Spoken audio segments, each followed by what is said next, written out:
ये जो 7 दिन श्री चक्रधर स्वामी जी की ऐसी अगाध लीलाओं को श्रवण करने का जो सुअवसर हमें प्राप्त हुआ है, आज उस लीला चिंतन का चतुर्थ दिवस और हम चतुर्थ दिवस की कथा में यहाँ श्री चक्रधर मंदिर लावा मोहल्ला में सभी समवेत रूप से एकीभूत हैं और उसी के उपलक्ष्य में श्री कृष्ण मंदिर विक्रमपुरा से पधारे हुए परम पूजनीय प्रातः स्मरणीय श्रद्धेय मेरे श्री गुरु जी और उसी तरह से ही महाराष्ट्र श्री रामपुर से पधारी हुई परम पूजनीय तपस्विनी श्री बाई जी और जो इस सारे कार्यक्रम की आयोजक हैं ऐसे परम पूजनीय तपस्विनी श्री बाई जी और सभी संत और तपस्विनी श्री बाई जी के सभी संत चरणारविंदों को शतकोटि दंडवत प्रणाम करके आज हम चतुर्थ दिवस के प्रसंग में प्रवेश करने से पहले हम ये विचार करें कि वो जो परमात्मा इस बार पतितों का उद्धार करने के लिए और पतितों को पावन करने के लिए वो परमात्मा अपने स्वानंद को छोड़ करके अपने उस स्वरूप को सच्चिदानंद स्वरूप को छोड़ करके वो इस धरा धाम पर मनुष्यों जैसी लीलाएं करता है और अनेक प्रकार से अनेक जीवों का अधिकार घड़वाता है, क्योंकि इस संसार में प्रत्येक कर्म का फल जो है वो हमें किसी ना किसी तरीके से मिलेगा और इस संसार के जितने भी कर्म हैं, जो कर्मों का चक्र है, वो हमें जीव देवताओं के ही फलों को प्राप्त करवाने के लिए ही बनाया गया है। इन सभी कर्मों के भीतर कोई ऐसा कर्म नहीं है कि जिससे जीव को परमात्मा की भक्ति प्राप्त हो जाए। क्यों? क्योंकि जीव का अधिकार जब तक वो आता नहीं तब तक वो परमात्मा को समझ पाता नहीं। क्यों? क्योंकि भगवान श्री कृष्ण श्रीमद् भगवत गीता में कहते हैं कि हे अर्जुन, मुझे समझना जो है वो मन और बुद्धि के भी परे है और मन का जो अधिष्ठान है वो देवताओं के अधीन है, बुद्धि जो है वो देवता के अधीन है और जो वस्तु जिसके अधीन है वो वही तक सोचेगा। इसी वजह से भगवान ने कहा कि अर्जुन, ये सारी दुनिया जब मैं इस धरातल पर अवतरित होता हूं तो ये सारी दुनिया मुझे कोई साधारण मनुष्य समझता है, कोई विशेष मनुष्य समझता है, कोई मुझे चमत्कारी समझता है, कोई मुझे देवता का विग्रह समझता है। लेकिन हे अर्जुन, हजारों में से कोई एक मुझे यथार्थ रूप से जान पाता है कि मैं सर्वेश्वर, वो परमात्मा चिदानंद घन, मैं परमात्मा हूं। ऐसा तब जाकर के घटता है, नहीं तो जीव को किसी भी तरह से परमात्मा का ज्ञान नहीं हो सकता। श्रीमद् भगवत गीता में गीता के ऊपर बहुत सारे लोगों ने टीकाएं लिखी, तो एक टीका जो है वो स्वतंत्रता सेनानी हुए बाल गंगाधर तिलक, उन्होंने भी गीता के ऊपर टीका लिखी। जब वो जेल में थे तो जेल में रह करके उन्होंने अपना समय जो है वो श्रीमद् भगवत गीता को दिया और श्रीमद् भगवत गीता के 3 अध्याय पर ही उन्होंने संपूर्ण अपनी गीता की एक टीका, बहुत बड़ी पुस्तक तैयार करी। और 3 अध्याय में, 3 अध्याय कौन सा अध्याय है, उसमें क्या बतलाया गया? प्रभु ने अर्जुन को किस चीज का बोध करवाया? कर्मों का बोध करवाया। वो कर्म योग है। सो कर्म योग के ऊपर श्रीमद् भगवत गीता के ऊपर बाल गंगाधर तिलक ने बहुत बड़ा ग्रंथ लिखा हुआ है, आज भी मराठी में उपलब्ध है। तो हुआ क्या, जब वो ग्रंथ तैयार हुआ, पुस्तक छपी, तो पुणे के रहने वाले थे बाल गंगाधर तिलक। तो पूना में ही हमारे इस संप्रदाय के बहुत बड़े संत कैवल्यवासी परम पूजनीय श्रद्धेय जो परमार्थ के आधार स्तंभ थे, इस समय जितनी भी ब्रह्म विद्या शास्त्र जो पढ़ाई जाती है वो सभी उन्हीं के माध्यम से ही इस समय जो ब्रह्म विद्या उपलब्ध है वो उनके माध्यम से ही है। ऐसे श्री विद्वांस बाबा जी उस समय वो उर्ली कांचन में रहा करते थे। पुणे के पास एक छोटा सा गांव है।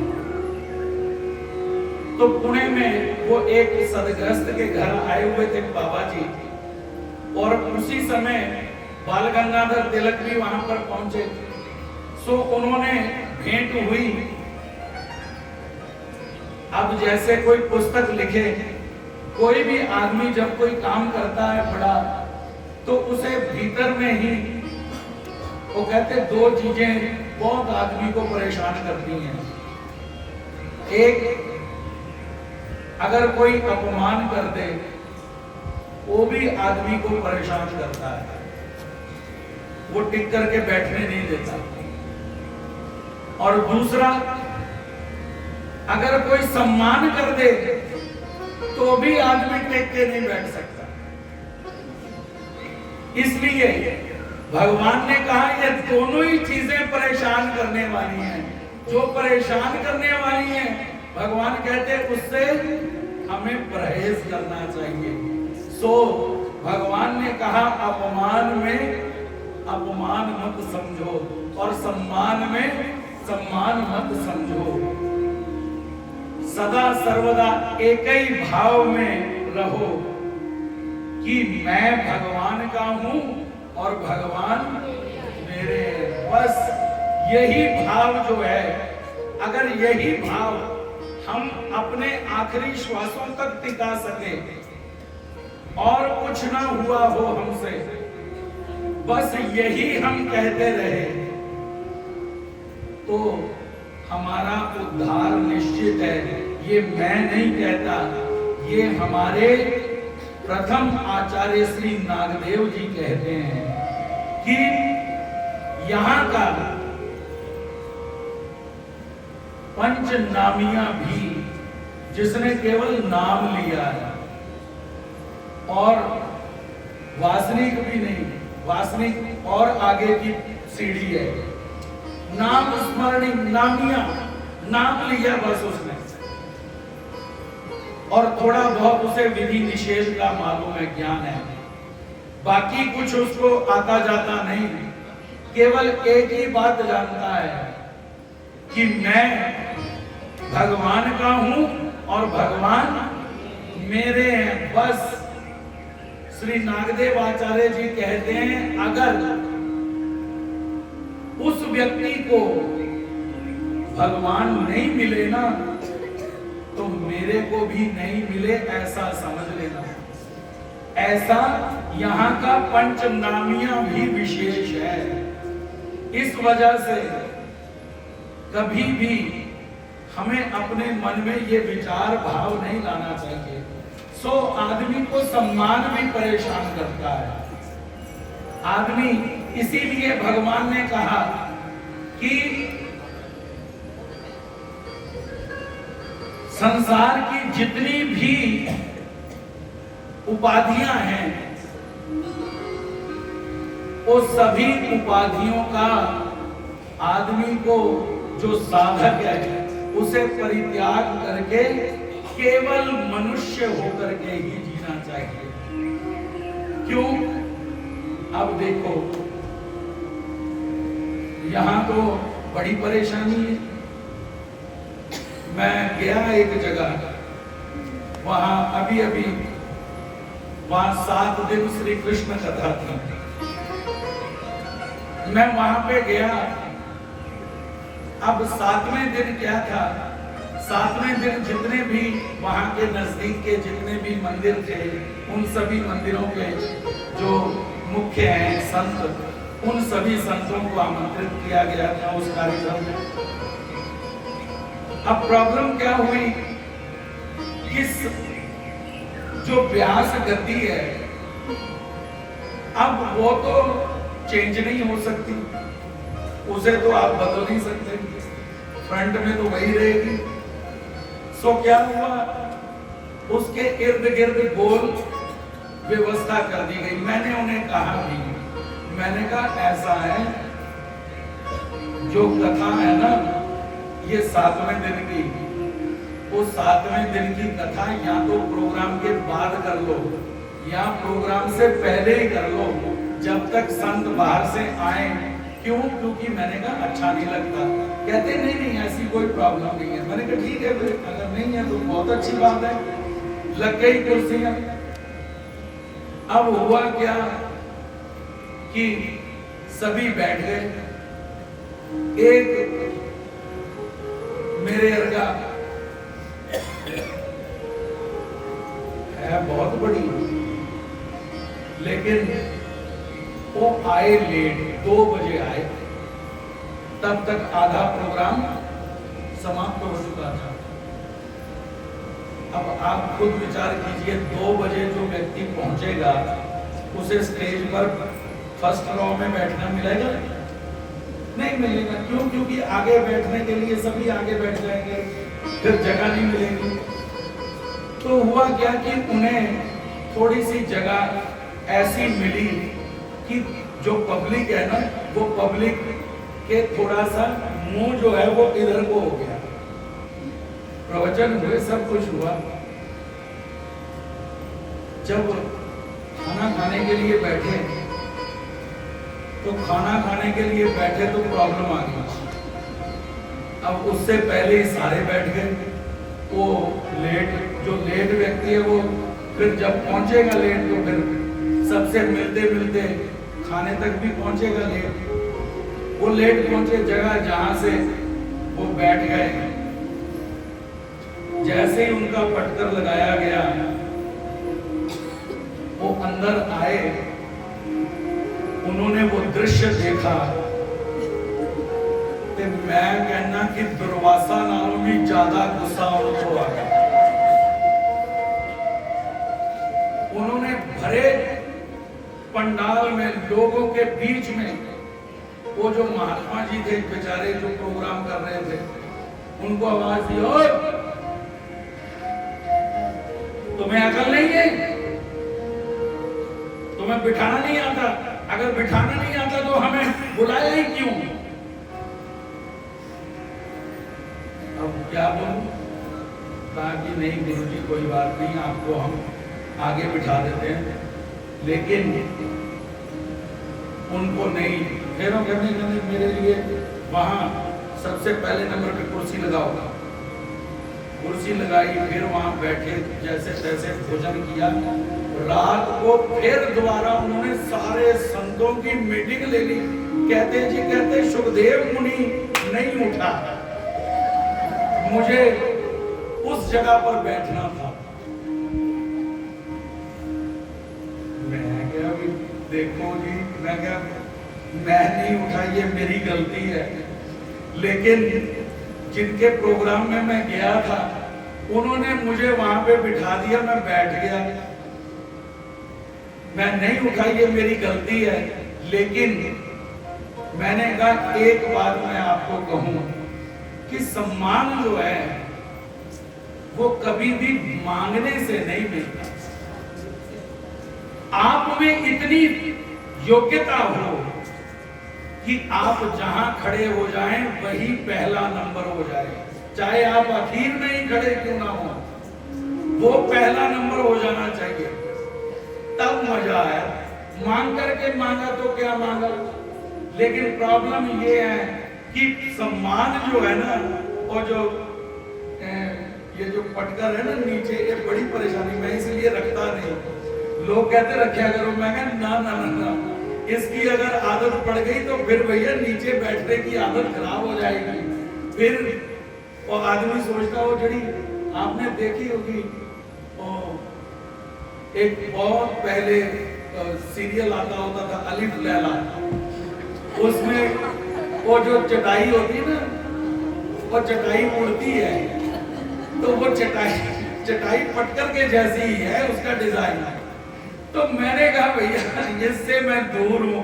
क्यों? क्योंकि जो आदमी इसके ऊपर बैठ गया वो फिर हवा में उड़ता है। इस वजह से नीचे पहले ही बैठ जाओ, उससे नीचे और कौन बिठाएगा। सो सम्मान जो है वो आदमी को परेशान करता है। बाल गंगाधर तिलक जी ने जो पुस्तक लिखी थी, वो कहते कहते ये बड़े श्रीमद् भगवत गीता के भी ज्ञाता हैं। बोले अच्छा। कहते गुरुजी, मैंने कर्म के सिद्धांत के ऊपर श्रीमद् भगवत गीता की बहुत बढ़िया टीका लिखी है, जिसकी प्रथम बार ही 5000 प्रतियां बिक गई, डबल द्वितीय प्रकाशन हो चुका। तो गुरुजी, ये मेरी तरफ से मैं आपको भेंट देता हूं पुस्तक। बाबा जी ने पुस्तक ले ली। कहते पढ़ के बताना। फिर आदमी सम्मान जो है ना वो इतना परेशान करता है। कहता पढ़ के बताना कैसे आपको लगी। सो बाबा जी ने जो पढ़ा वो पढ़ा। तीसरे दिन फिर दोबारा जब भेंट हुई तो बाबा जी ने उन्हें बिठा लिया, कहा कि बैठिए जरा इधर। वो कहते भी अगर सारे सबसे ज्यादा परफेक्ट चीज बना लो आप, परफेक्ट से भी परफेक्ट, जिसमें कोई आदमी दुनिया का गलती ना निकाल सके, ऐसी चीज बना लो, ऐसी चीज बना लो। कितनी आबादी है? कितनी आबादी होगी अपनी? 100 या 150 करोड़। 150 करोड़ बंदे में से 149 करोड़ बंदा कह दे कि ये ओके है, इसमें कोई गलती नहीं है। 149 करोड़, उसमें से एक आदमी, वो पता कौन? जय कृष्णी महात्मा। उसको खड़ा करो, उसको कहो गुरुजी बताओ इसमें कोई गलती है? वो कहते जो 149 करोड़ बंदे नहीं ना निकाल सके, वो एक महात्मा ने निकाल देनी है। कहते कैसे? कहते एक बार क्या हुआ, एक बड़ा चित्रकार था, उसने फोटो बनाई, पेंटिंग बनाई और उसने एग्जीबिशन लगाई। लोग देखने के लिए आ रहे हैं, वाह वाह हो रही है, कहते वाह क्या कमाल है। सारा शहर उसकी तारीफ कर रहा है, कह रहा है वाह भाई वाह, वाह भाई वाह। उथे ना लामा मल्लेक मंदिर से उथे एक महात्मा जी रहते पैसे, उनको भी पता चला कहते भी पेंटिंग बनाई है, सारा शहर जय जयकार कर रहा है, चलो हम भी देख के आते हैं। महात्मा जी चले गए एग्जीबिशन देखने के लिए। महात्मा जी ने फोटो ऊपर से नीचे देखी। अब पेंटर आदमी जो हो, जो बनाने वाला हो, उसको ना ये चीज होती है कि हर एक आदमी मेरी ये कहे, कोई भी कलाकार हो उसको ये चीज अंदर से करती रहती है कि सामने वाले ने कहना चाहिए बहुत बढ़िया किया आपने काम। वो पेंटर भी साथ में। महात्मा जी वो पेंटर कहता महात्मा जी देखा, ऐसी पेंटिंग सारी दुनिया में कोई नहीं बना सका, मैंने बनाई है, बताओ इसमें है कोई गलती? महात्मा जी ने ऊपर से नीचे देखा। महात्मा जी कहते हैं ये, वो कहता लो, सारी दुनिया बड़े बड़े पेंटर कह गए भी तेरे जैसा पेंटर नहीं, मेरे को नोबेल पुरस्कार मिलने वाला है इस पेंटिंग पे, तो ये महात्मा ये कह रहे हैं गलती है। कहना गुरुजी देख लो, जो गलती ना कट सके फिर शर्त लाओ। कहते लगा लो, गलती है। कहना लो फिर लाख लाख रुपये की शर्त लग। कहने लग गए। कहना बताओ क्या गलती है? कहते बेटा तूने ये जो पेंटिंग बनाई है, इस पेंटिंग में तू दिखा रहा है कि घोड़े भाग रहे हैं। घोड़े भाग रहे हैं। तो पेंटर साहब जी जब घोड़े भागते हैं सच्ची में, तो फिर क्या होता है? मिट्टी उड़ती है। तेरी पेंटिंग में मिट्टी नहीं उड़ रही, ये गलती है। तूने धूल उड़ती हुई दिखाई नहीं दी, वो भागते हुए तो दिखाई दे रहे हैं लेकिन धूल नहीं उड़ रही। सो बाबा जी उसको कहते हैं, बाल गंगाधर तिलक कहते हैं गुरुजी कैसी लगी पुस्तक? बोले बहुत अच्छी। कहते कर्मों के ऊपर आपने बहुत विश्लेषण किया, लेकिन बाल गंगाधर तिलक जी हम आपसे पूछते हैं कि ये बताइए हमें कि आदमी को ये जो नर देह है, ये जो मनुष्य देह है, ये मनुष्य देह किस कर्म का फल है? आप बता सकते हो? बाल गंगाधर तिलक जी तो चेतो गए। क्यों? क्योंकि ऐसा तो किसी ग्रंथ में लिखा ही नहीं कि ये मनुष्य देह जो है और पुरुष की देह और स्त्री की देह, ये किसे कैसे कहां किस कर्म के फल से मिलती है। सो बाल गंगाधर तिलक जी कहते गुरुजी मैं जानता नहीं किस कर्म का फल है, आपको पता हो तो आप मुझे बताइए। बाल गंगाधर तिलक जी को श्री बाबा जी कहते हैं कि बेटा ये जो मनुष्य देह है ना, ये हमें कौन से कर्म से मिलती है? आपको अगर हम बताएं तो ये मिलती है अन्नदान से। जो अन्न हम खिलाते हैं, खाते नहीं।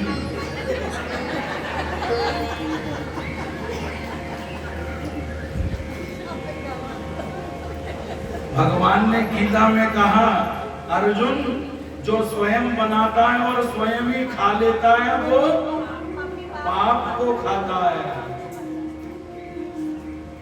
सो बाबा जी कहते हैं कि अगर मनुष्य देह जीव को चाहिए तो हमें ज्यादा से ज्यादा अन्नदान करते रहना चाहिए, अन्न खिलाना चाहिए, और वो चाहे साकाम ही क्यों ना हो, हमें अन्नदान करते रहना चाहिए। और जब हम अन्नदान करने का संस्कार हमारे ऊपर प्रबल हो जाएगा तो फिर एक दिन ऐसा भी आ जाता है कि हमें ईश्वर के भक्त या ईश्वर के ज्ञानी का भी भजन घड़ जाता है। और जब ईश्वर के ज्ञानी का भजन घड़ गया, अगर ईश्वर को जानने वाले को आपने भोजन खिला दिया और वो तृप्त हो गया, तो जानते हैं आपको क्या मिलेगा? तो आपको परमेश्वर का वो ज्ञान मिलेगा जो ज्ञान सभी लोग तरस रहे हैं। भगवान गीता में कहते हैं, जिस ज्ञान को जानने के लिए अर्जुन सारे भ्रमित हैं, वो ज्ञान का अधिकार किससे मिलेगा? ज्ञानी के भजन से। निर्हेतु भाव से अगर हम ज्ञानी को भोजन खिलाएं, वो बोले कि अन्नदान ही उत्तम क्यों है? हमारे महाराज ने कहा कि दानों में सबसे श्रेष्ठ दान अन्नदान है। क्यों? अन्नदान का ही फल इतना बड़ा क्यों?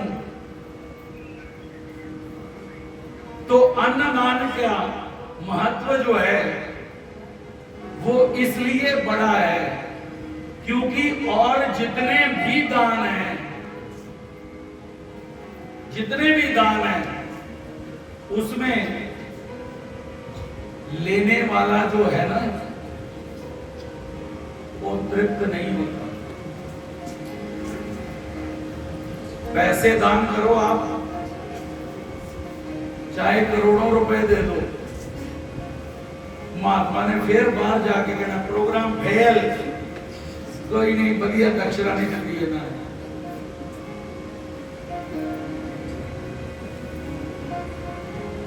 क्यों? क्योंकि उसमें तृप्ति नहीं है। आदमी को पैसा जो है वो चाहे जितना मर्जी हो, चाहे पुल्ली लग रही है, चूहे खा रहे हैं, लेकिन फिर भी आदमी उसको जोड़ने के लिए लगा रहता है। आप कहो कि मैंने प्लॉट देना है जी, आप प्लॉट देने के लिए, जगह भूमि दान देने के लिए आओ, तो भी लेने वाला जो है वो संतुष्ट नहीं होता। वो कहता दो मरले चिगड़ा की कुछ होना, नहीं मंदिर मंदिर बढ़ना, उसमें भी तृप्ति नहीं है। आप वस्त्र दे दो, वस्त्र में भी तृप्ति नहीं है। क्यों? क्योंकि जो देने वाला है वो तो अपनी तरफ से यही सोच के दे रहा है कि मैं अपने सामर्थ्य से दे रहा हूं, लेकिन लेने वाला जो है वो कहता है कि इस व्यक्ति ने मुझे बढ़िया कपड़ा देना चाहिए था, इसने मुझे सादा ही दे दिया। लेकिन एक अन्नदान ही केवल एक ऐसा दान है जिसमें देने वाला नहीं थकता, लेकिन लेने वाला अपना हाथ आगे कर देता, कहता बस अब इसके आगे मैं नहीं खा सकता, तृप्त हो गया। जिसमें तृप्ति हो वो दान श्रेष्ठ है। इसलिए भगवान ने कहा कि अन्नदान जो है वो मनुष्य देह को जन्म देने के लिए हमें कारण बनता है। लेकिन जब ये कायदा हम पढ़ लेते हैं, खास करके जलंधर वाले, तो फिर हम पता क्या करते हैं, कोई मंदिर बनाने के लिए कहे कि भगत जी मंदिर बन रहा है, जरा कर दियो सेवा टाइलों की। वो भगत पता की कहना, कहना जी गल पता की है, हाथ जोड़ के बेनती है, मैं अन्नदान मेरे को जिन्ना मर्जी करा लो, मैं बाकी कम्मा वास्ते नहीं दे सकता, लेकिन मेरे को आप ये बताओ कि चलो अन्नदान से आपने मनुष्य देह तो प्राप्त कर लिया, लेकिन मनुष्य देह पाने के बाद अब आप खुद सोचो कि आपको किस चीज की जरूरत नहीं है। पैसा होना चाहिए कि नहीं, ऐश आराम होने चाहिए कि नहीं, बढ़िया घर होना चाहिए कि नहीं। कल्ला मनुष्य देह तो झोंपड़ी वाले के पास भी है। सब चीजें हमें पर्याप्त चाहिए। तो भगवान श्री कृष्ण ने श्रीमद् भगवद गीता में कहा कि अर्जुन मेरा जो भक्त है ना, वो सभी चीजें सम रखता है, वो ना तो ज्यादा न कम। इसलिए अगर भगवान के द्वार पर प्रकाश करोगे तो तुम्हारे घर को परमात्मा प्रकाशित करेंगे। अगर भगवान के साधकों के लिए तुम वस्त्र दोगे जिस क्वालिटी का, उससे 100 गुना बढ़ करके तुम्हारे को बढ़िया क्वालिटी का वस्त्र पहनने के लिए मिलेगा।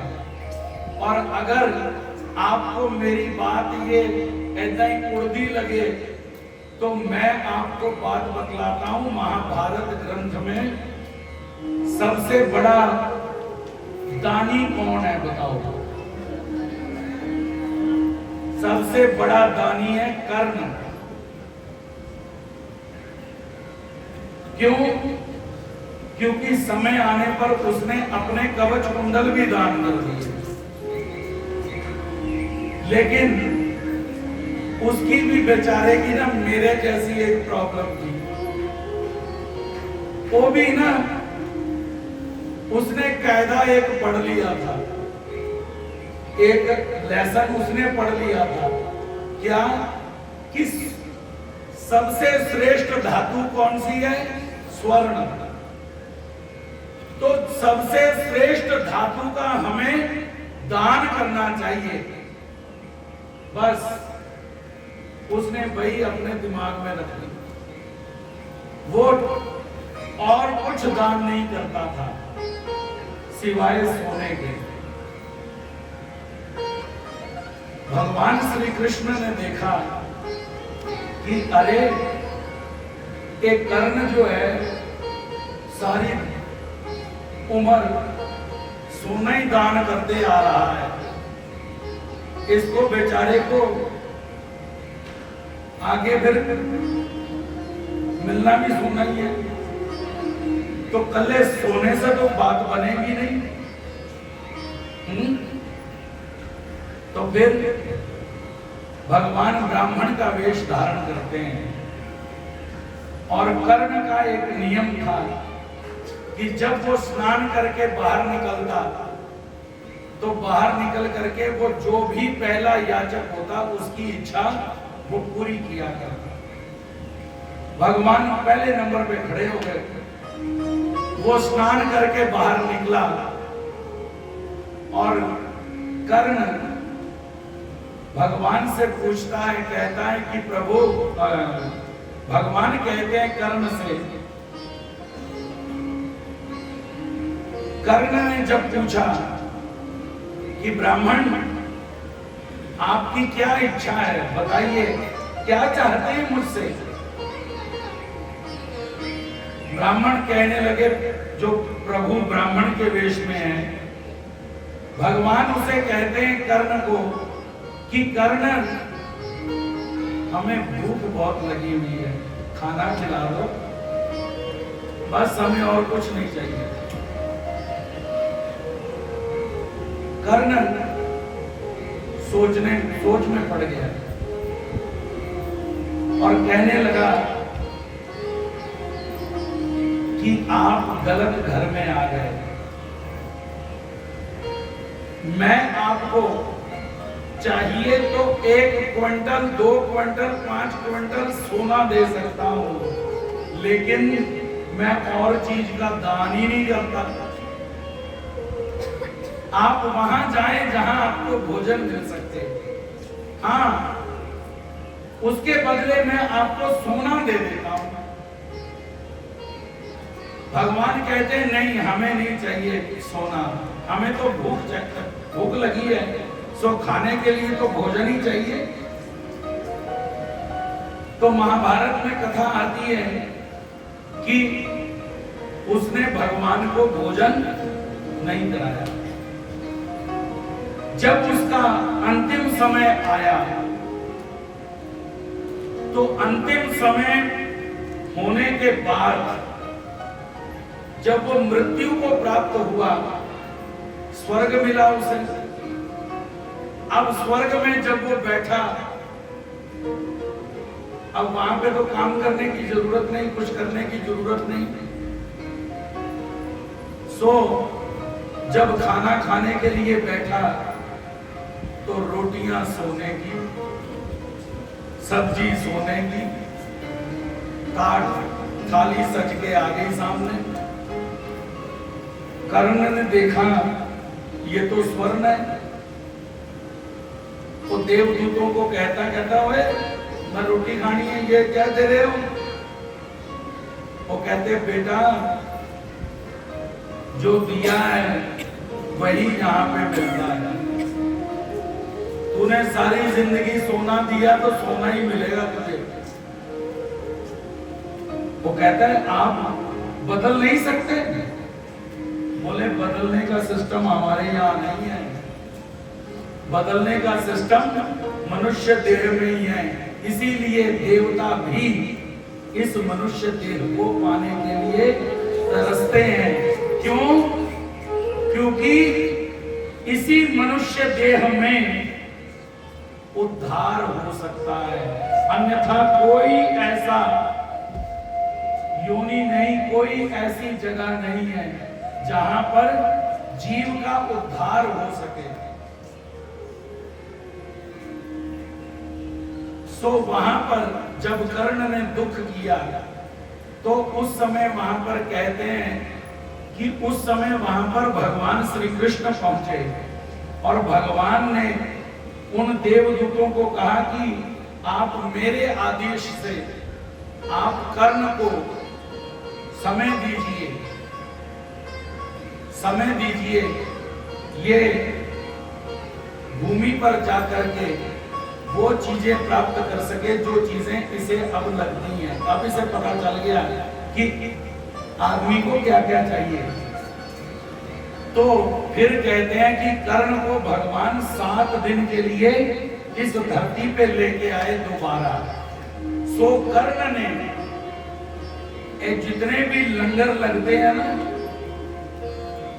ये लंगर प्रथा, अन्न छत्र प्रथा जो है, ये और किसी ने नहीं चलाई, ये दानवीर कर्ण के द्वारा ही शुरुआत की गई है इसकी। सो दानवीर कर्ण ने फिर 7 दिन इतना अन्न दान किया कि उसने खुले लंगर ही लगा दिए, कहा कि जो मर्जी आओ, जो मर्जी खाओ। तो इसलिए बाबा जी कहते हैं, तिलक जी, ये मनुष्य देह जो है वो हमें अन्नदान की बदौलत मिलती है।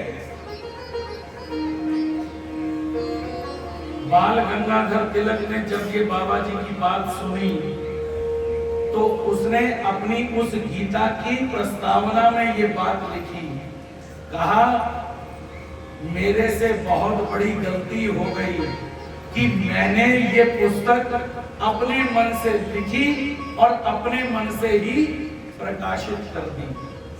अगर ये ग्रंथ लिख करके मैं महानुभाव जय कृष्णी किसी विद्वान को देता, वो इसका सही अर्थ कर सकते थे।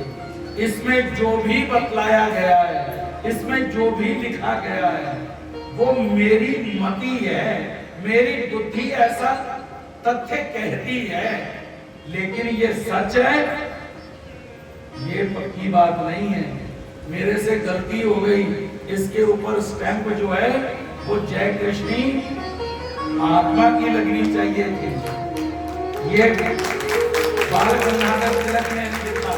और फिर आगे चल करके बाल गंगाधर तिलक श्री बाबा जी के समय, विद्वांस बाबा जी जब वहां पर थे उर्ली कांचन में, तो उर्ली कांचन में फिर तिलक ने इतनी चातुर्मासें करी, बहुत सारे आश्रमों में फिर वो अन्नदान किया करता, चातुर्मास का उसने आगे कर दिया।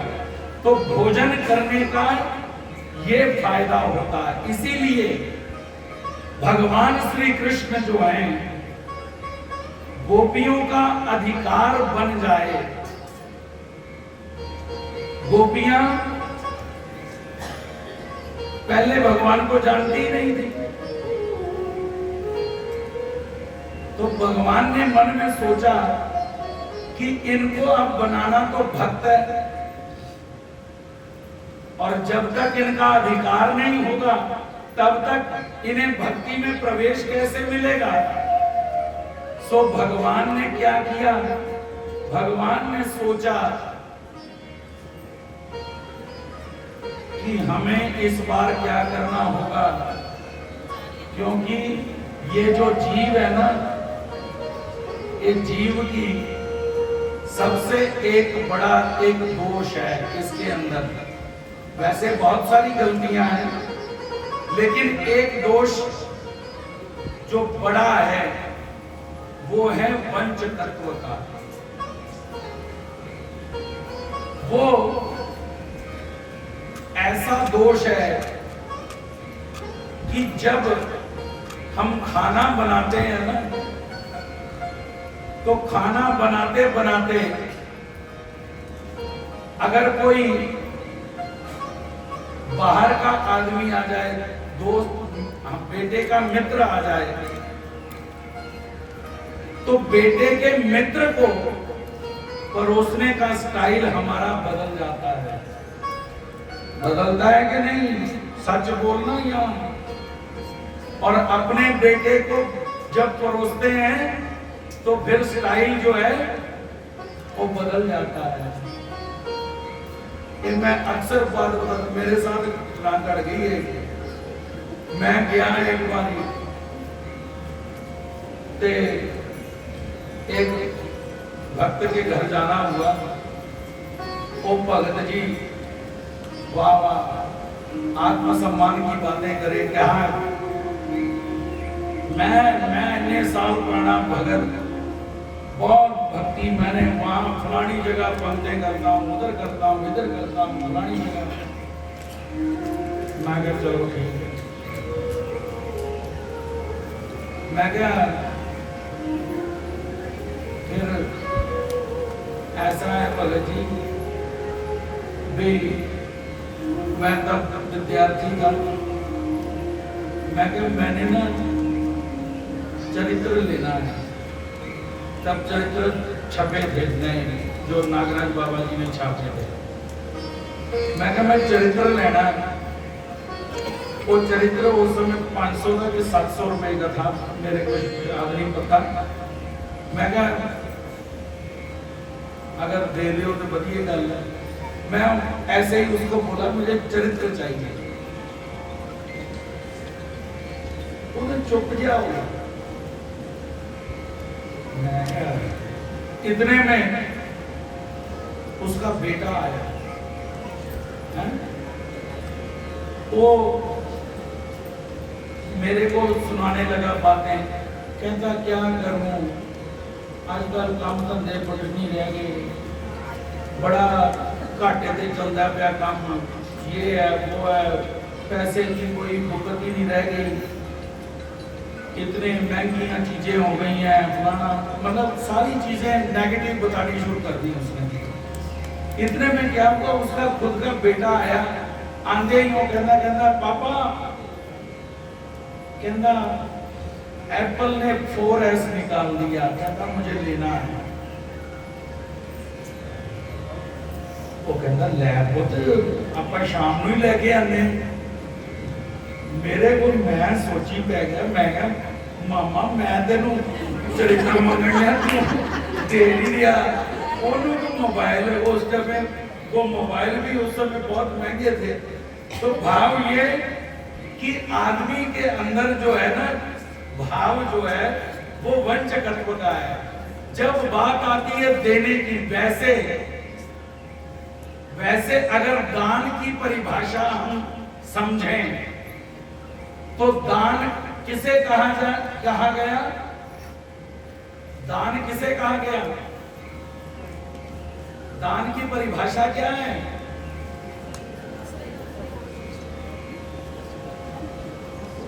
अपनी सबसे प्रिय वस्तु को दूसरे को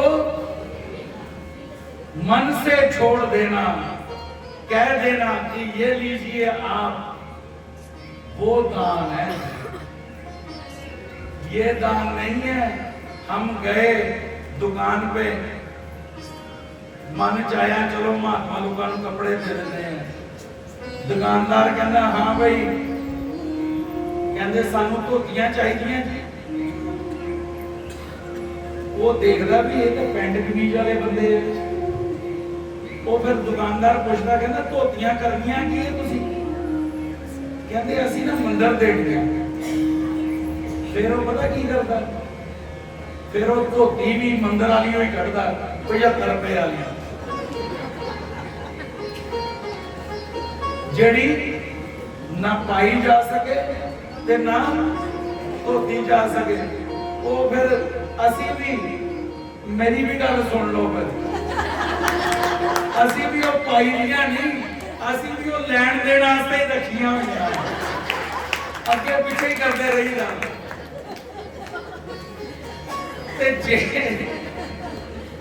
जे लैनी होवे, जे बीड़ा जाइए उत्थे मंदिर ते खाने होण खुद अंब ते आपां लईदे आ 100 रुपये दर्जन वाले, ते जे मंदिर चढ़ाने होण ते कहिदा जेड़े 20 वाले ये भी ठीक ही है।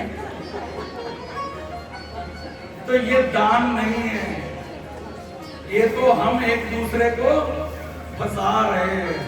भगवान श्री चक्रधर महाराज कहते हैं हर एक आदमी इस संसार में फंसा हुआ है, और जो फंसा हुआ है वो दूसरे को कीचड़ से निकलने की प्रेरणा नहीं देता। वो क्या कहता है? वो कहता है जैसे मैं फंसा हूं वैसे तू भी फंस। हम अपने बच्चों को यही शिक्षा देते हैं। जब हमने शादी कर ली तो शादी करने के बाद उसके कड़वे मीठे सभी अनुभव हमारे पास हैं। तो बुढ़े सुनो, बुढ़े कहते कुछ नहीं पिया संसार में टाइम गुजारता है ना, लेकिन हम अपने बेटे को उससे निकलने का रास्ता बताते हैं? कहते नहीं, जैसे हम फंसे हैं बेटा वैसे तू भी फंस। ये क्योंकि ये ईश्वर वाचा है, मैं नहीं कह रहा, ये प्रभु ने कहा कि इस संसार में हर एक आदमी फंसा हुआ है इस भव सागर में। तो जो भव सागर में फंसा है ना, वो केकड़े टाइप है। अगर हम निकलने की कोशिश भी करते हैं तो नीचे वाला केकड़ा जो है वो पकड़ के हमारी टांग और नीचे धस लेता है। इसलिए भगवान कहते हैं इस फंसा फंसी के धंधे से बाहर निकलो। और भगवान कहते हैं निकल करके अगर तुम्हारी मौत भी हो जाए तो भी समझो कि तुम्हें सदगति प्रदान करूंगा, तुम्हें तकलीफ नहीं होगी, ये दुख नहीं होगा। कि मैंने अपना सब कुछ छोड़ा भगवान के लिए, तो भगवान ने मुझे क्या दिया। भगवान कहते हैं जो मेरे लिए कुछ करता है उसे मैं सदगति प्रदान करता हूं। तो कहने का भाव कि प्रभु ने विचार किया मन में कि गोपियों को प्रेम देना है, इनका अधिकार कैसे घड़े, और अधिकार घड़ेगा ईश्वर के भजन से, ईश्वर को खिलाने से। अब वो जो खिलाना है वो कैसा होना चाहिए, दान की परिभाषा पहले ही बता दी कि सबसे श्रेष्ठ वस्तु जो हमें प्रिय हो वो निर्हेतुक भाव से दूसरे को देना, इसे कहते हैं दान। तो भगवान ने देखा कि गोपियां बेचारियां, इनको माखन से बड़ा प्यार है, क्योंकि माखन का ही व्यापार करती हैं, इसके बदले इन्हें पैसा मिलता है, बेचती हैं ये। भगवान ने सोचा अगर खुद जाऊंगा कहूंगा मुझे दे दो माखन, तो ये मुझे देंगी? कभी नहीं देंगी। कहेंगी तेरे लिए तो नंद बाबा ने 2.5 लाख गाय रख रखी है, तू हमारे से मांग रहा है, हम नहीं देती। तो भगवान ने फिर मन में सोचा कि अच्छा अगर ऐसे नहीं ना देती तो फिर मुझे हाथ टेढ़ा भी करना आता है। सो भगवान ने गोपियों के घर में माखन चोरी करना प्रारंभ कर दिया। चोरी से भगवान खाते रहे। इसीलिए गोपिकाओं को डायरेक्टली प्रेम नहीं पहुंचा इस जन्म में, इसी वजह से, क्योंकि भगवान को चोरी करनी पड़ी।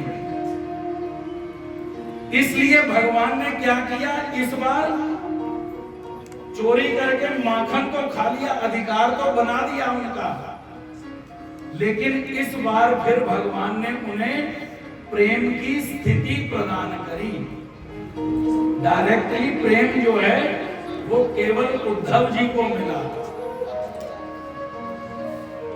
तो भगवान श्री चक्रधर महाराज हरिपाल देव जब श्री चक्रपाणी महाराज जी ने हरिपाल देव जी का देह स्वीकार कर लिया, तो भगवान ने फिर हरिपाल के जीव धर्म, गुण धर्म, कुल धर्म सभी भगवान ने स्वीकार किए। हरिपाल देव जी का एक आदत थी कि बार बार प्रत्येक बात में वो भगवान श्री कृष्ण की सौगंध खाया करते थे। तो भगवान ने इस बार ये भी स्वीकार की।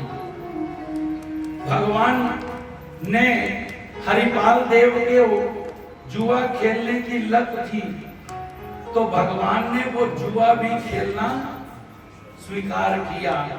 सो भगवान अब धीरे धीरे समय बीता, विशाल देव जी को निश्चय हो गया कि ये कोई ऊपर से ही करामात हो गई है, मेरा बेटा ही है सच में। तो हरिपाल देव अब जाते हैं नगर घूमने के लिए। सुबह प्रातः काल उठते हैं, स्नान इत्यादि जो भी कर्म है वो नैतिक कर्म करते हैं और पहुंच जाते हैं कहां, जुआ खाना में। और जुआ खाना में पहुंच करके भगवान जुआ खेलते हैं हरिपाल देव। और जो भी धन, अब भगवान, तो भगवान जो हैं वो बताओ कि कभी हारेंगे, जीतेंगे? सो भगवान हारते तो है नहीं, जीते हैं, बहुत सारा धन जीते हैं। और भगवान जितना भी धन जीते हैं वो सारा धन बाहर गरीबों में बांट जाते हैं। इस वजह से क्या हुआ कि उस शहर के जितने भी भिखारी थे ना, वो सारे पब के बाहर बैठने लगे, कहते आज हरिपाल देव आएंगे, हमारे को कुछ दे के जाएंगे। ऐसे बहुत दिन बीतने के बाद भगवान अपने मन में विचार करने लगे कि अब जीवों का उद्धार करने के लिए हमें यहां से निकलना होगा।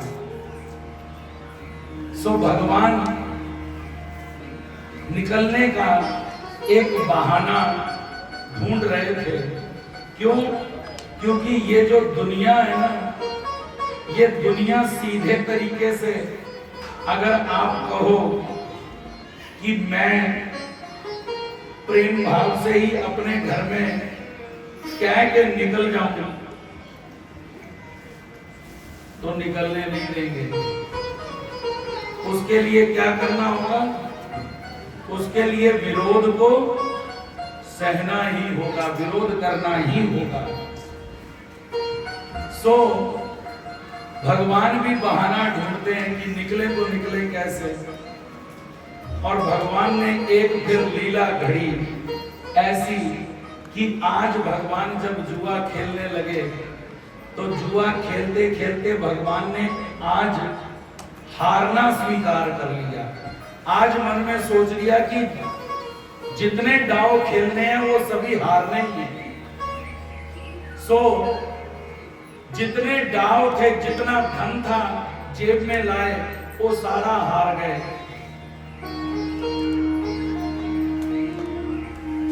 जो पहना था वो भी आभूषण भगवान ने दांव में लगा दिए, सब हार गए। भगवान उस पब मालिक को कहते दे दे भाई उधार। उसने भी उधार बहुत सारा धन दे दिया, वो भी भगवान हार गए। और जब इतना सब कुछ हो गया तो भगवान जब फिर दोबारा मांगते हैं तो वो कहता है कि देखिए हरिपाल देव जी, बात ये है कि हमारे इस जुआ खाने के भी कुछ नियम हैं। हम इतना ही उधार दे सकते हैं। अब आप हमारा उधार जब तक चुकाएंगे नहीं तब तक हम आपको आगे की पेमेंट नहीं दे सकते। हरिपाल देव जी कहते हैं कि ठीक है, हम आपको आपकी पेमेंट दे देते हैं, लेकिन ये जो लोग होते हैं ना, इनके बड़े पक्के नियम होते हैं। ये ना आदमी को घेर लेते हैं, छोड़ते नहीं तब तक जब तक पैसा वसूल नहीं कर लेते। मेरे अनुभव में आया और किसी टाइम दसूंगा, बड़ी गहन गल है। वो बंदी बनाने जैसा हो जाता आदमी। जब तक पैसे न दे तब तक वो बाहर ही नहीं जा सकता। तो हरिपाल देव जी को भी वो कहते हमारे पैसे दीजिए अभी के अभी। हरिपाल देव जी कहते हैं भैया हमें बाहर तो जाने दो, हमारे पास अब नहीं है। हम घर जाते हैं और घर जाकर के तुम्हें तुम्हारे पैसे वापस दे देते हैं। वो कहते नहीं, ऐसा हमारा नियम नहीं है। क्यों? क्योंकि आप हैं राजा के, आप होने वाले हैं राजा। और राजा अगर आप अंदर जाके मुकर गए, आपने हमारा धन वापस नहीं किया, तो फिर हम किसको पकड़ेंगे? सो हरिपाल देव जी कहते हैं कि अगर तुम्हारा पैसा दिए बिना खाना तो छोड़ो, अगर हम नहा भी लें तो हमारे को भगवान श्री कृष्ण की सौगंध है। अब जैसे ही सौगंध खाई तो सभी चुप हो गए।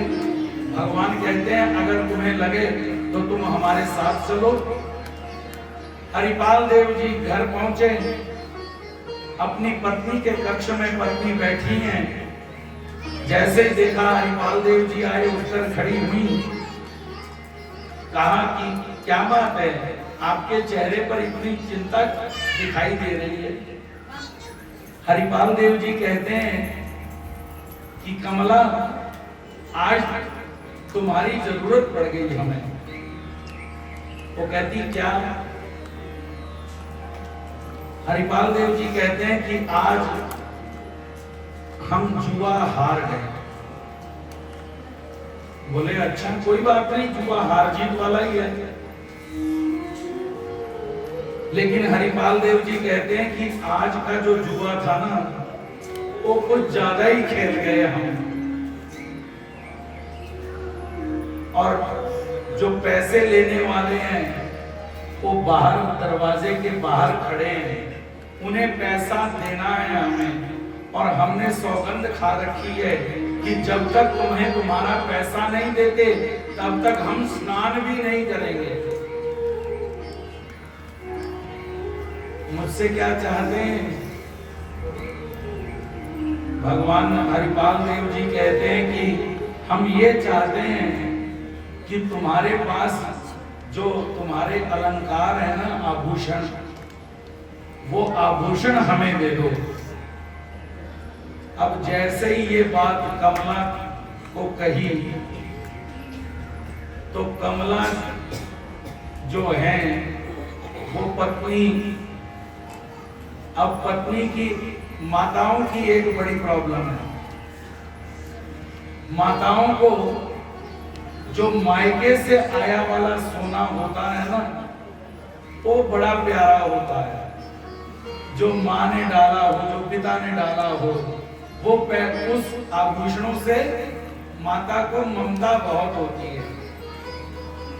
सो कमला जी कहने लगी, वो जो अभी तक कह रही थी कोई बात नहीं, वो कहती आपका तो काम ही है, आप जुआ खेलते रहते हो।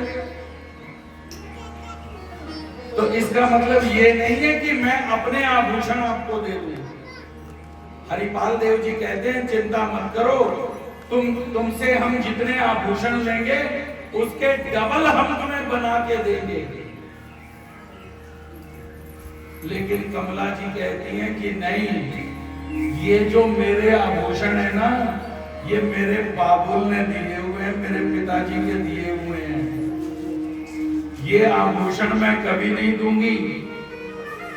आपको जो करना है सो करो। सौगंध खाई होगी आपने, मैंने थोड़ी खाई है। और जैसे ही हरिपाल देव जी को कमला माता ने ना कर दी तो हरिपाल क्या हो गए? उदास हो गए। और उदास होकर के प्रभु ऊपर चौबारे पर जाकर के लेट गए। इतने में आई मालवी देवी माता। माता ने कहा कि हरिपाल नहीं दिखाई देता, जो मालिश करने वाला है वो आकर के बता रहा था कि आज मना कर दिया, क्या बात हुई? सो कमला ने सारा वृत्तांत बताया कि आज जुए में हार गए, मुझसे आभूषण मांग रहे थे, मैंने नहीं लिए। माता गई समझाने हरिपाल देव जी को, लेकिन हरिपाल देव जी कहते हैं कि हमें सौगंध है, जब तक हम उनके पैसे नहीं देते तब तक हम नहाएंगे भी नहीं। खाना तो दूर की बात है। दोपहर का समय हुआ जब भोजन का, तो पिताजी आए। पिताजी ने देखा कि विशाल देव हरिपाल नहीं है, तो पूछा हरिपाल कहाँ है? सो माता ने सारा वृत्तांत विशाल देव जी को कहा। विशाल देव जी गए और हरिपाल देव जी को कहते हैं कि चलो बेटा भोजन करो। हरिपाल देव जी कहते हैं हमें भूख नहीं है। विशाल देव जी कहते हैं, अपनी जेब में हाथ डाल करके चाबी निकालते हैं खजाने की, और हरिपाल देव जी को देते हुए कहते हैं बेटा ये लो चाबी, ये सारा खजाना तुम्हारा ही तो है, तुम क्यों मायूस हो गए? ये जो भी धन है ये हमारा, जो मैंने कमाया है वो तुम्हारा ही तो है। अब तुम इसे संभाल करके रखो, बर्बाद करो, ये तो तुम्हारा कर्तव्य है। जाओ उनके पैसे दे आओ। जब ये सुना तो हरिपाल देव जी प्रसन्न हुए, उनके पैसे उन्हें वापस दे दिए। समय तो बीत गया, स्नान भी हो गया, हरिपाल देव जी ने भोजन भी कर लिया, पैसे देने वालों के दे भी दिए, लेकिन जो अंदर की गांठ पड़ गई ना जी, रही मन धागा प्रेम का, मत तोड़ो चटकाए, टूटे से फिर जुड़े नहीं, जुड़े गांठ पड़ जाए। जो प्रेम का नाता था वो नाते में क्या आ गई, गांठ आ गई। हरिपाल देव जी ने अपने मन में ये बात रख ली कि ये जो मेरी पत्नी है, इस पत्नी को मैं प्रिय नहीं हूं, आभूषण प्रिय हैं। सो भगवान उदास रहने लगे। 2-3 महीने बीते तो भगवान अपनी माता को कहते हैं कि मैया, हमारा मन है कि हम भोग राम जाएं, राम टेक जाकर के वहां पर दर्शन करके आए, क्योंकि वहां पर बहुत बड़ी यात्रा भरती है, जहां पर राम जी ने अपने वनवास का कुछ समय वहां पर व्यतीत किया। वो बहुत बड़ी जगह है, बहुत बड़ा तीर्थ है। और वहीं पर जो संस्कृत के बहुत बड़े विद्वान, जिनका नाम था कालिदास, वो संस्कृत के विद्वान जो कालिदास थे, उन कालिदास को देवी ने दर्शन भी वहीं पर दिए।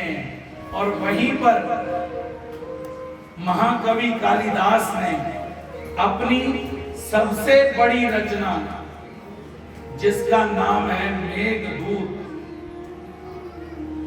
वो मेघदूत नाम का जो ग्रंथ है, संस्कृत में है नावल, वो कथा मेघदूत जो है वो वहीं पर लिखी है। ऐसी वो जगह है रामटेक, नागपुर के पास हमारा तीर्थ है, हमारा स्थान भी है वहां पर।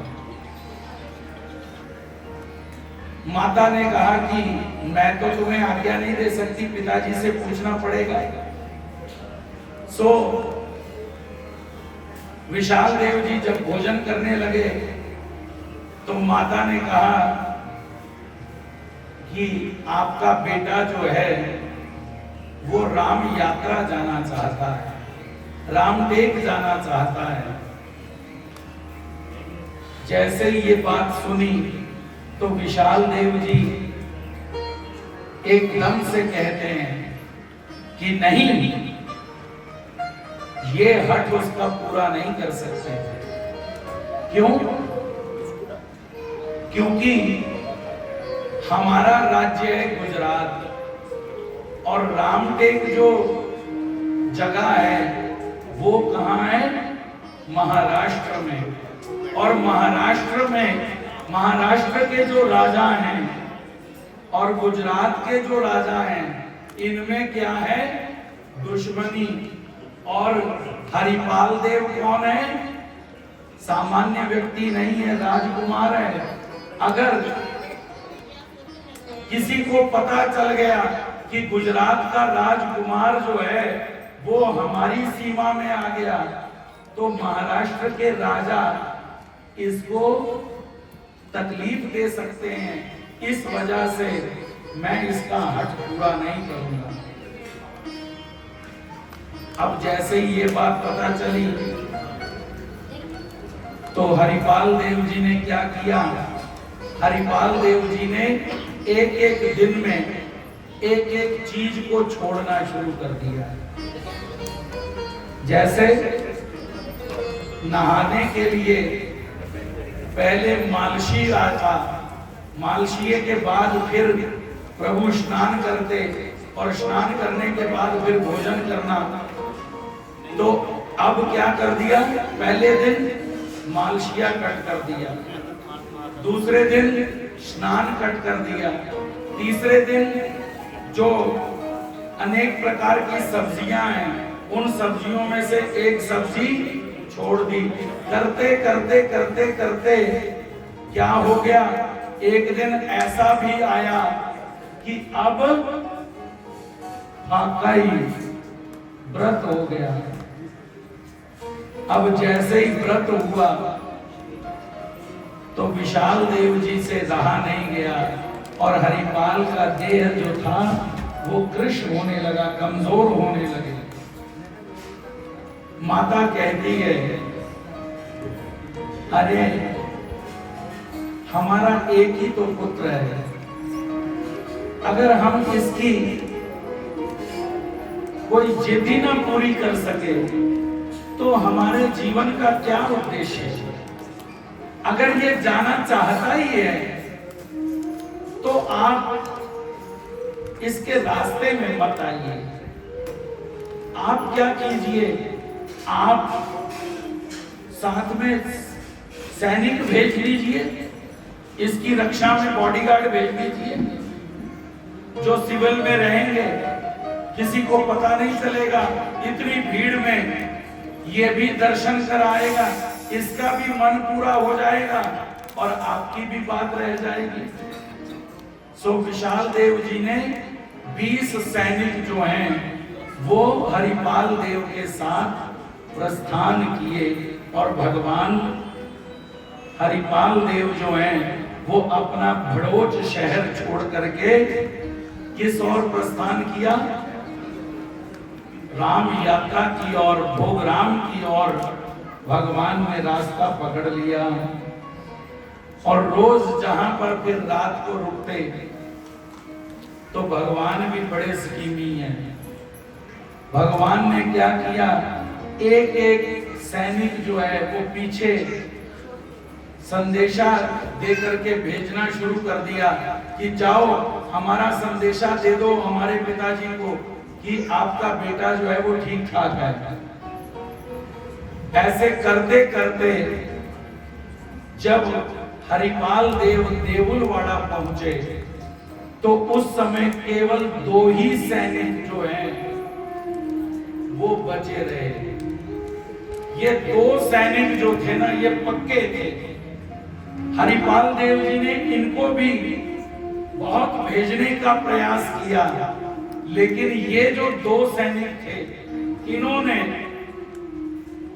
हरिपाल देव जी की बात नहीं मानी।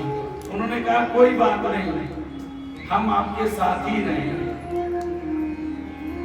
सो जब भगवान देउलवाड़ा पहुंचे तो देउलवाड़ा पहुंच करके आज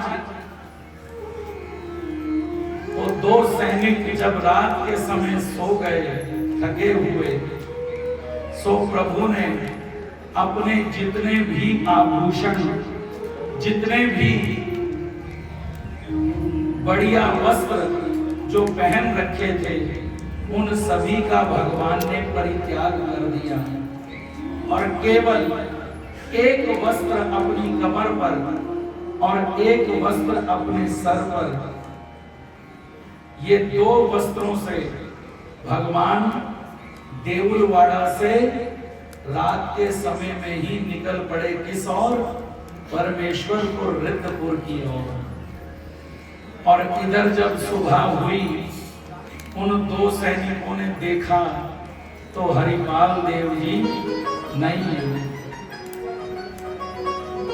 बहुत खोजने का प्रयास किया, उन्हें तो यही था कि राम यात्रा जा रहे हैं, लेकिन भगवान ने देउलवाड़ा से रास्ता ही चेंज कर लिया।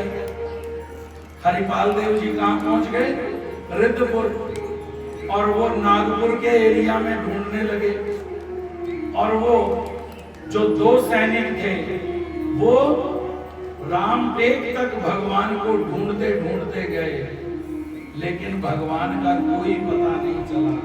और इधर भगवान हरिपाल देव जब परमेश्वरपुर पहुंचे तो उस समय हमारे चौथे अवतार श्री गोविंद प्रभु महाराज बाजार में हलवाइयों की दुकानों पर भगवान जो है वो मिठाई खा रहे हैं।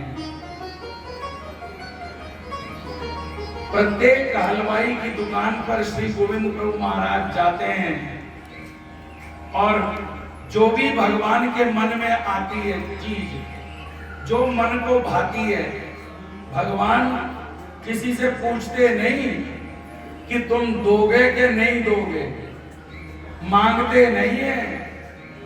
भगवान अपना हक समझते हैं और भगवान वो वस्तु उठाते हैं और खाते हैं। और श्री गोविंद प्रभु महाराज जी का जो खाने का स्टाइल है, जो आरोगने का स्टाइल है, वो थोड़ा विशेष है, क्योंकि श्री गोविंद प्रभु महाराज जी का जो अवतार है वो अवतार है जो जीव जन्म लेने वाला था, उस जीव को सुख फल दे करके भगवान स्वयं वहां पर अवतरित हो गए। उस बालक के जो कर्म थे, वो कर्म, जो गुण वो लेकर के जन्म लेने वाला था, वो सभी भगवान ने स्वीकार किए। और वो जो बालक था, वो बालक कौन सा था? वो बालक था कि वो बालक ही रहेगा, चाहे उम्र में जितना मर्जी बड़ा हो जाए, लेकिन वो बालकों जैसी ही हरकतें करेगा। और इसलिए प्रभु ने वो भी स्वीकार किया। तो श्री गोविंद प्रभु महाराज जी का जो आरोगने का स्टाइल है वो थोड़ा विशेष है। श्री प्रभु बाबा जो कुछ भी मुंह में लेते हैं ना, तो आधा चबाते हैं और चबाने के बाद फिर आधा तो अंदर ले लेते हैं, आधा जो है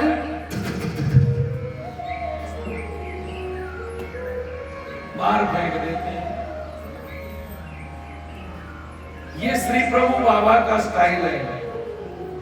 और श्री गोविंद प्रभु महाराज जी का एक और स्टाइल है। श्री गोविंद प्रभु महाराज जी अक्सर अपनी जो लेफ्ट हैंड साइड की जो आंख है वो बंद रखते हैं। जब कोई करामात करनी हो तभी दोनों आंखें खोलते हैं।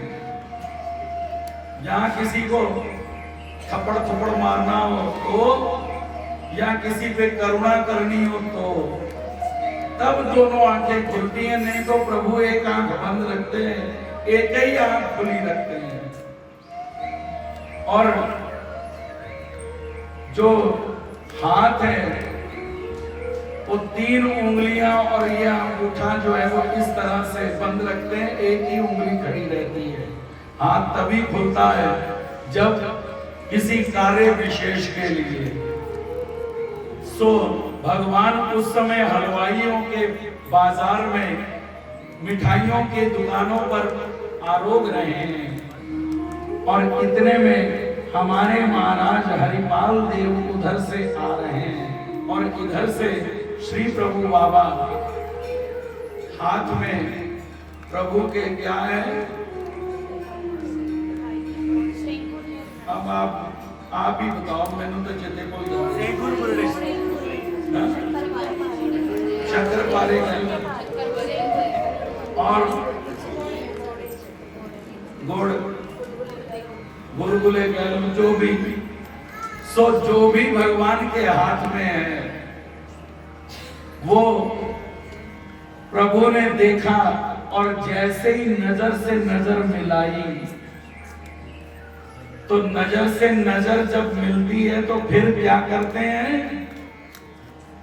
है करामात क्या उनके नाम की जग में, है करामात क्या उनके नाम की जग में जाकर के साधा माई से पूछो, जाकर के साधा माई से पूछो। परी उनकी आंखों में है कितनी करुणा, परी उनकी आंखों में है कितनी करुणा। जा साल भर के पारधी से पूछो, जा साल भर के पारधी से पूछो।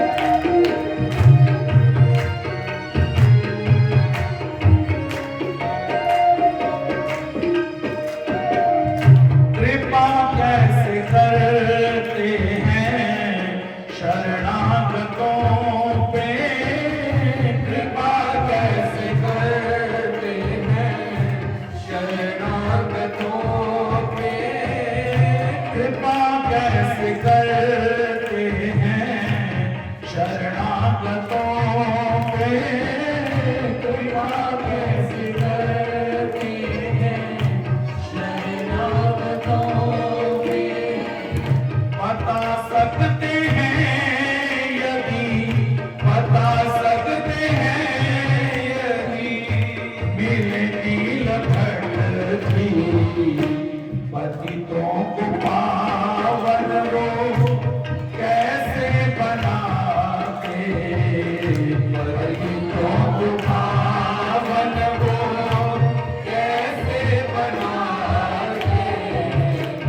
आचार्य श्री नारद देव जी से पूछो, आचार्य श्री नारद देव जी से पूछो।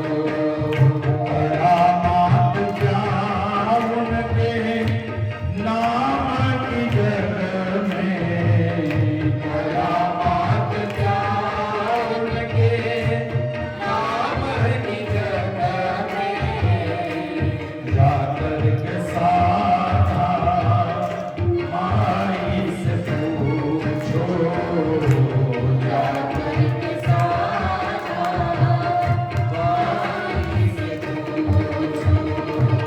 प्रभु कैसे सुनते हैं दुखियों की आहें, प्रभु कैसे सुनते हैं दुखियों की आहें, प्रभु कैसे सुनते हैं दुखियों की आहें, प्रभु कैसे सुनते हैं दुखियों की आहें।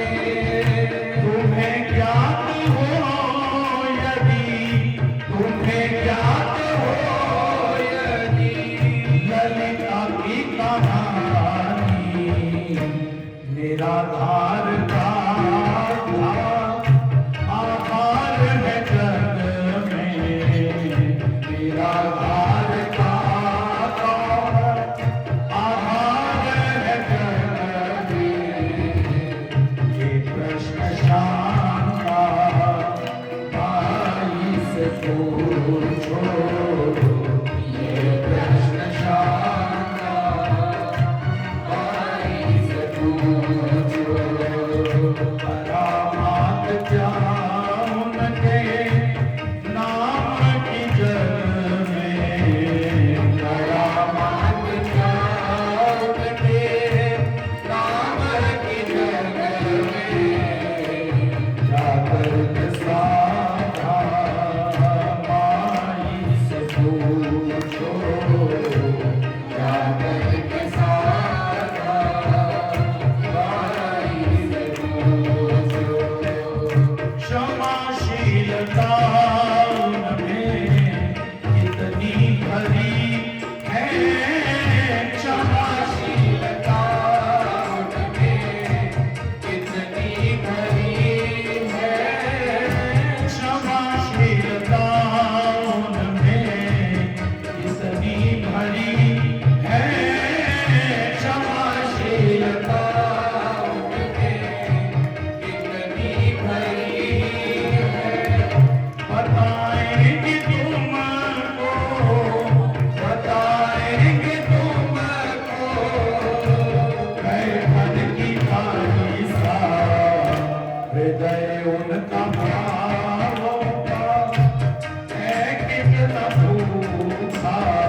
एक हाथ में प्रभु आरोग रहे हैं। जब नेत्रों से नेत्र मिले और हमारे महाराज ने अपने दोनों हाथ जोड़ करके श्री गोविंद प्रभु महाराज जी को प्रणिपात किया, नमस्कार किया, और नेत्र मिलने से क्या हुआ कि वहां पर हमारे महाराज ने उभय शक्ति को स्वीकार किया। अब भगवान जो हैं वो उभय शक्ति के मालिक हो गए। सो उभय शक्ति जो है वो शक्ति स्वीकार करने में अब परमात्मा इस धरती पे जब अवतार लेते हैं ना जी, तो फिर तीन तरह से, ये भी तीन ही तरीके हैं। जैसे भगवान के अवतार लेने के तीन तरीके हैं, वैसे ही भगवान के शक्ति स्वीकार करने के भी तीन तरीके हैं। पहला, जिसे कहा जाता है पर दृश्य अवतार, पर शक्ति। अगर केवल पर शक्ति भगवान स्वीकार करके इस धरा पर अवतरित हो तो परमात्मा केवल और केवल अपने ही स्वरूप की प्राप्ति करवाते हैं, बस और कुछ नहीं। और दूसरे नंबर पर शक्ति आती है, वो है अवर दृश्य शक्ति। अवर दृश्य शक्ति को लेकर के अगर केवल परमात्मा इस धरा पर अवतरित हो तो फिर भगवान जो हैं वो केवल देवताओं के फल और देवताओं की विद्या प्रदान करते हैं। और तीसरे नंबर की शक्ति है जिसे कहते हैं उभय दृश्य शक्ति। वो उभय दृश्य शक्ति लेकर के जो अवतार अवतरित होता है वो अपनी तो प्राप्ति करवाता ही है, लेकिन अगर कोई देवता की भी प्राप्ति करना चाहे या देवता की विद्या को भी लेना चाहे तो प्रभु उसे वो भी प्रदान करते हैं। ये पहले नंबर के जो अवतार हैं, श्री कृष्ण अवतार, ये भी उभय दृश्य अवतार हैं। इसीलिए जिसने जैसे जैसे भाव से भगवान को देखा वैसे वैसे भगवान उसे दिखाई दिए। महाभारत में भगवान ने अर्जुन को विश्वरूप दिखाया और विश्वरूप दिखा करके जब अर्जुन ने भगवान का वो विश्वरूप देखा तो विश्वरूप देख करके अर्जुन क्या हो गए? अर्जुन विस्मित हो गए और भगवान को कहने लगे कि प्रभु, मैं नहीं जानता था कि आप क्या हैं? ईश्वर हैं। पितासि लोकस्य चराचरस्य त्वमस्य पूज्यस्य गुरुर्गरीयान् न त्वत्समोऽस्त्यभ्यधिकः कुतन्यो लोकत्रयेभ्य प्रतिमा प्रभाव। हे प्रभु, आप तो सारे जगत के पिता हैं और आप ही सभी के पूज्य भी हैं। प्रभु, मैं नहीं जानता था कि आप ईश्वर हैं। नमः पुरस्तात् पृष्ठतस्ते नमोस्तुते सर्वतः एव सर्व अनंत वीर्यामित विक्रमस्त्वं सर्वं समाप्नोषि ततोऽसि सर्व। हे प्रभु, आपके चारों तरफ मैं प्रभु दोनों हाथ जोड़ करके आपको नमस्कार करता हूं। हे कृष्ण, अजानता महिमान क्षमस्वं मया प्रमाद हे कृष्ण, अज्ञानता से मैं तुम्हें अपना क्या समझता रहा? सखा समझता रहा, अपना साला समझता रहा, आपके साथ बैठता रहा, आपको अपनी जूठे खिलाता रहा। प्रभु, उनकी तरफ अब ध्यान नहीं देना। मया प्रमादा क्षमयेन वापि, मेरी सभी गलतियों को प्रभु आप माफ कर दीजिए। अब अर्जुन देख रहे हैं विश्व रूप, तो वो जो सारी महाभारत की सेना है, क्या वो लोग भी विश्व रूप देख रहे हैं? नहीं, विश्व रूप केवल अर्जुन देख रहे हैं। और उनमें से जो भीष्म पितामह हैं, वो क्या देख रहे हैं? भगवान को चतुर्भुज रूप में देख रहे हैं, हाथ में शंख चक्र गदा पद्म धारण किए हैं। क्यों? क्योंकि वो जो भक्त थे, जिसके जो चीज जहां प्रकाशी है वहीं पे जाएगी, वो कहते नहीं, हुण बहुता ना समझाओ तुसी, मैनू चक्रां विच ना पाओ तुसी, मेरे लिए गुण कोई होर नहीं, प्यार ही खुदा है, मैं यार दा दीवाना, मेरा यार ही खुदा है। ओ भी जहां पे लटक लगी है, जिसका जहां मन लगा हुआ है, उसे वही दिखाई देता है। आंखें जो देखना चाहती हैं वो वही देखती हैं, और ज्यादा देख नहीं सकती। सो भीष्म देख रहे हैं चतुर्भुज, क्योंकि वो किसकी उपासना करते हैं? विष्णु की उपासना करते हैं। और वहां पर जितनी सारी दुनिया है, जितनी सेना है, वो क्या देख रही है? वो केवल प्रकाश देख रही है। वो कहती है इतनी रोशनी कहां से आ गई एकदम से। और जो संजय है, जो लाइव टेलीकास्ट बता रहा है धृतराष्ट्र को, वो कहते हैं वो तो विश्व रूप देखता होगा, क्योंकि दिव्य दृष्टि उसके पास भी है, दिव्य दृष्टि उसके पास भी है। और भगवान ने अर्जुन को विश्व रूप देखने से पहले दिव्य दृष्टि अर्जुन को भी दी। वो बोले भगत जी बात ऐसे है, जो भगवान ने दिव्य दृष्टि दी है ना, वो दिव्य दृष्टि असीमित दी है। और संजय को जो दिव्य दृष्टि दी है, वो किसने दी है? व्यास जी ने। और व्यास जी किनके भक्त हैं? शांताकारं भुजंगशयनं। वो किनके उपासक हैं? नारायण के उपासक हैं।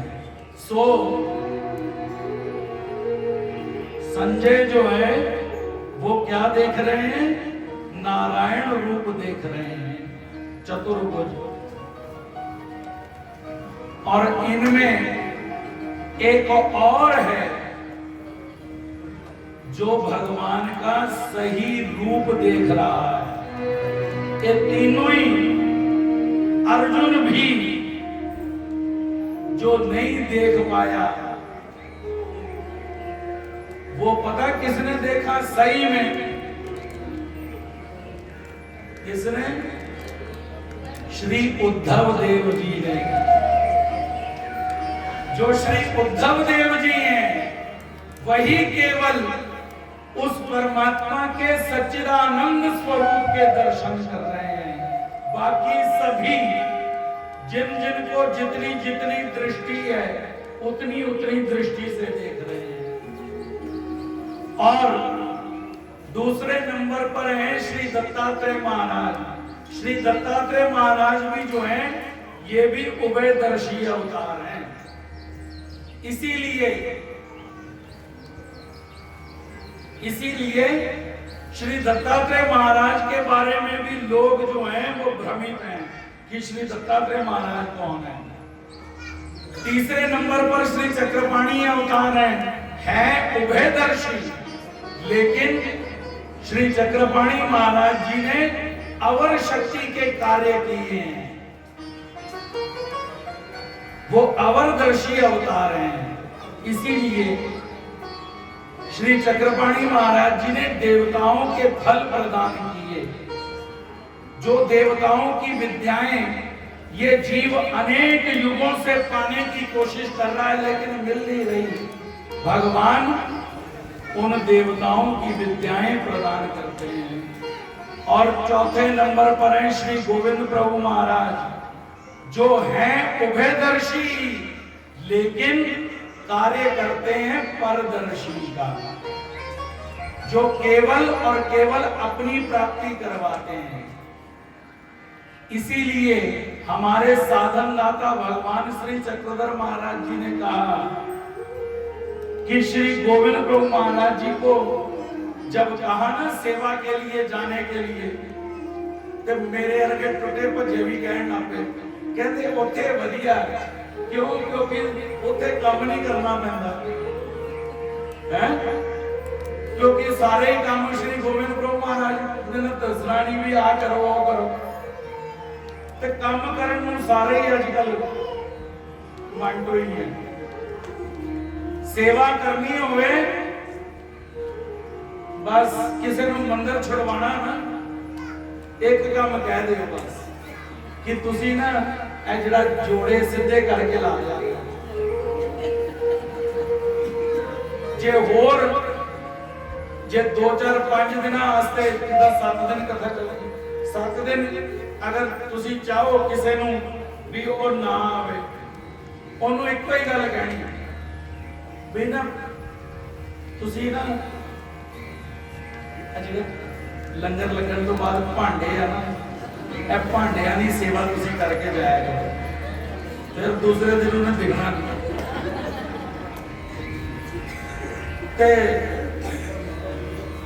क्यों? क्योंकि असी ना बड़े सौखा काम सोच लिया, असी पैसा दे देने हैं लेकिन सेवा करके राजी नहीं है। असी समझते शायद पैसे के नाल सेवा हो जाती है, सेवा का फल नहीं मिलना, पैसे का फल जरूर मिलेगा, इस करके सेवा जरूरी है। और जदों फिर भगवान ने सुनिया ना, मेरे अर्गे टुटे भजे भी कहने लग पे चलो असी चलते हैं महाराज, असी चल जिए रिद्धपुर। तो भगवान ने पता की जवाब देता, भगवान कहते हैं तेत समला जीवा अधिकार नहीं। अरे तुसी कमलियो किथे बैठे हो, श्री गोविंद प्रभु महाराज के कोल तां ਇਹ ਮਲ युक्त जीव स्वरूप जा ही नहीं सकता।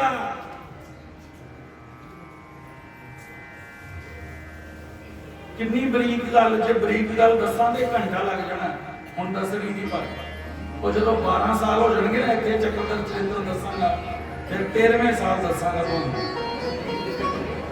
फिर 5वें नंबर ते आ गए श्री चक्रधर प्रभु, ये भी उभयदर्शी अवतार है। सो उभयदर्शी अवतार इतना है कि देवतावां दे सुख भी दिंदे है ते अपना सुख भी दिंदे है।